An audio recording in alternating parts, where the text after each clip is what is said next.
Welcome to The Explainer.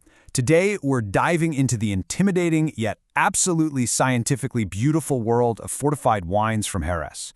You know, if you've ever stared blankly at a shelf of sherry and just felt entirely lost among the different styles, the colors, the complex terminology, well, you are in exactly the right place. We are going to look at the remarkable engineering and, frankly, the biological magic that transforms a totally simple white grape into some of the most complex, long-lived, and historically rich wines on the planet.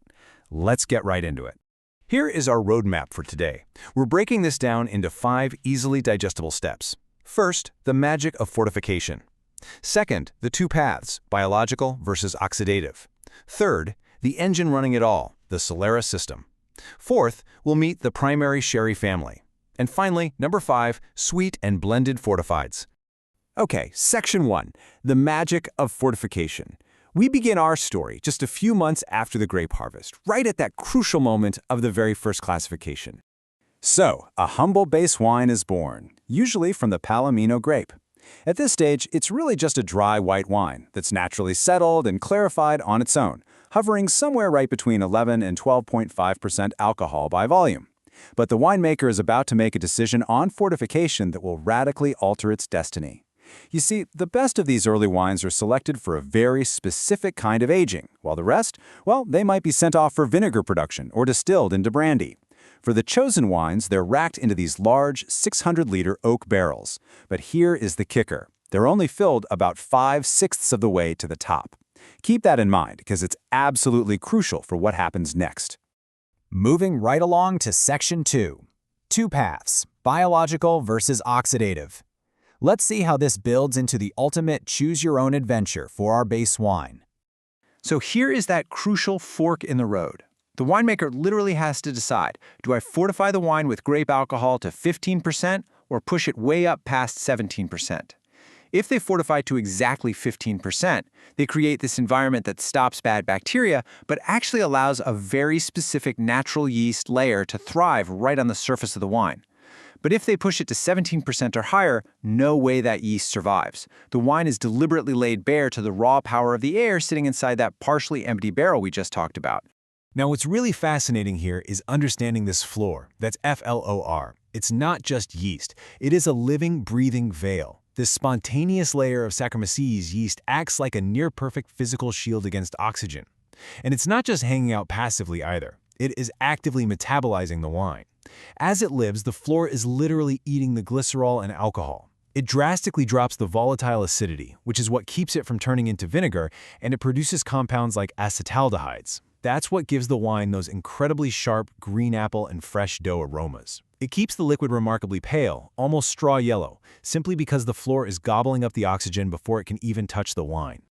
On the flip side, what happens if we take that other path? Well, without that biological shield, oxidative aging completely takes over. Because the barrel isn't completely full, remember, oxygen is just constantly interacting with the liquid.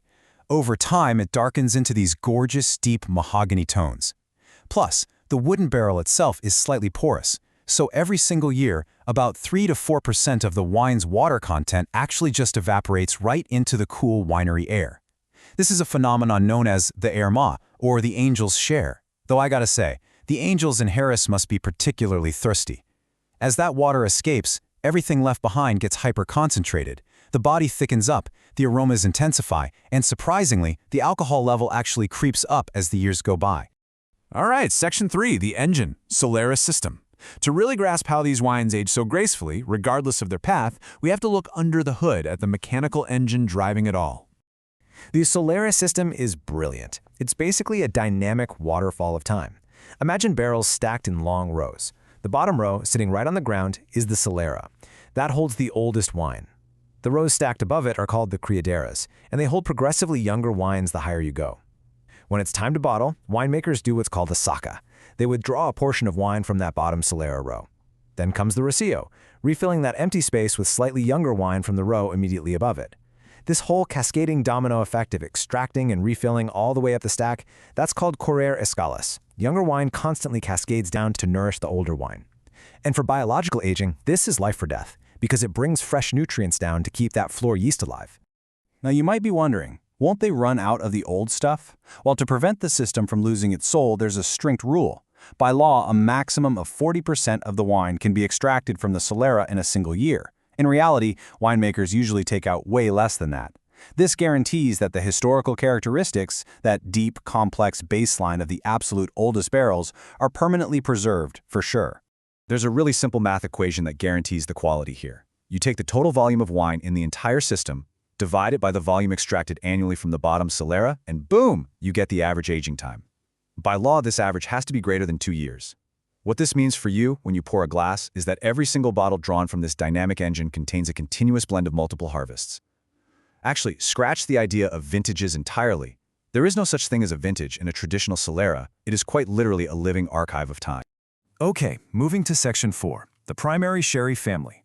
Now that we understand the biological shield, the oxidative concentration, and the cascading solera engine, let's finally meet the resulting cast of characters. It is wild to see how these two distinct aging paths yield radically different results from the exact same base grape. Take a Fino. It stays completely under the flor yeast, keeping it pale, sharp, and smelling like almonds and fresh dough. An Oloroso, on the other hand, never sees the flor. It intentionally oxidizes into this dark, full-bodied wine rich with toasted wood and balsamic notes. And sitting right squarely in the middle is Amontillado. This one is fascinating. It starts its life as a Fino, safely under the flor veil, but after a few years, the veil dies off or the winemaker intentionally fortifies it away, exposing the wine to oxygen. It's the ultimate hybrid. You get the sharp yeast aromas of a Fino mixed with the concentrated, nutty complexity of an Oloroso. But wait, there is a really cool geographical twist here. While Fino and Manzanilla start on the exact same biological path, their hometowns dictate their final vibe. Fino is aged inland in Jerez, where seasonal temperature spikes cause the flor layer to thin out or even break, allowing just a tiny bit of oxidation. But Manzanilla, that is aged exclusively in the coastal town of Sanlúcar de Barrameda. That unique, humid coastal microclimate acts like a giant air conditioner, allowing the protective yeast shield to survive thick and strong all year round. Because of that, Manzanilla is even paler, lighter, and famously carries a distinct chamomile floral note, plus a little hint of sea salt. Then, we have the ultimate rebel of the family, Palo Cortado. Historically, a winemaker would mark a barrel meant for Fino with a vertical chalk line, a palo. But sometimes, despite doing everything absolutely right, the flor yeast just mysteriously failed to develop. So the winemaker would literally cut the chalk line on the barrel, crossing it to make a Palo Cortado. They'd refortify the wine to 17% and just send it down the oxidative path instead. Today, it's a bit more controlled, but the result is a wine that begins its life under the shield but finishes fully exposed to the air. It creates what a lot of people consider the most elegant wine in the entire region. It's got the delicate, complex aroma of an Amontillado, but the rich, mouth-coating volume of an Oloroso, a real game-changer. Finally, we reach Section 5, Sweet and Blended Fortifieds. Beyond that primary dry family, winemakers use a traditional blending process called cabeceo to craft entirely new, sweeter profiles. Looking at these equations, we can easily see how winemakers build these fortified liqueur categories. They take the deeply complex, bone-dry, generous wines we just learned about and essentially treat them as a blank canvas.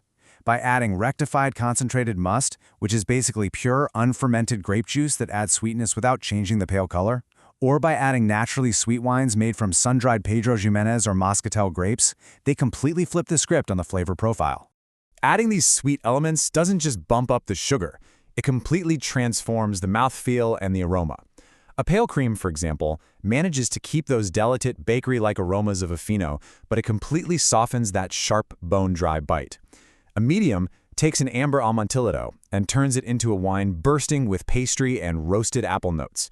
It's super interesting because it enters your mouth feeling dry, but finishes delightfully sweet. And then there's the famous cream sherry. That takes a robust, oxidized Oloroso and turns it into a dark mahogany, silky elixir that's just packed with caramel and sweet dried fruit notes. It's truly a masterclass in blending. And that brings us to, honestly, the most magical aspect of this entire explainer. Because the bottom barrel of the solera is never completely drained, mathematically speaking, fractional amounts of the very first vintage placed into that barrel are still in there today. When you pour a glass of one of these fortified wines, every single drop is a cascading blend of generations. it really leaving us to wonder just how far back in time are you actually traveling with every sip? Think about that the next time you encounter a bottle from Head Ace. Thank you so much for joining me to unpack this incredible process. Keep learning, and I'll catch you in the next explainer.